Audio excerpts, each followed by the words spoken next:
অনেকেই বলবার চেষ্টা করেন যে হাসিনা খারাপ, শেখ মুজিব খুব ভালো ছিল, ইতিহাসের মহানায়ক, বাংলাদেশের স্বাধীনতা তার হাত ধরে এসেছে। আপনাদেরকে একটা কথা বলি, ভাই রে ভাই, ওনার প্রত্যেকটা কথা খুবই গুরুত্বপূর্ণ। অবশ্যই মনোযোগ সহকারে শুনে যাবেন এবং ভিডিওটাকে শেয়ার দিয়ে অন্যকে দেখার সুযোগ করে দিবেন। আগে ওনার কথাগুলো শোনেন, খুবই গুরুত্বপূর্ণ কথা বলেছেন। অনেকেই বলবার চেষ্টা করেন যে হাসিনা খারাপ, শেখ মুজিব খুব ভালো ছিল, ইতিহাসের মহানায়ক, বাংলাদেশের স্বাধীনতা তার হাত ধরে এসেছে। আপনাদেরকে একটা কথা বলি, শেখ হাসিনার অন্তত 100 বার জন্মগ্রহণ করা লাগবে শেখ মুজিবের মতো শয়তান হওয়ার জন্য।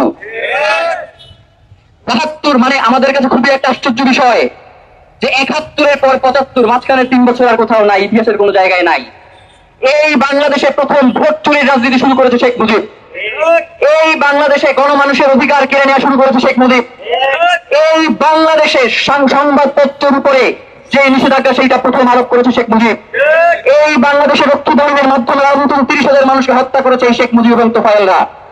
আজকে তাদেরকে মহানায়ক প্রতিপন্ন করবার জন্য তারা চেষ্টা করছে। আমরা তো মনে করি ইতিহাসের কাঠগড়ে তাদেরকে এখন দাঁড় করানোর সময় এসেছে।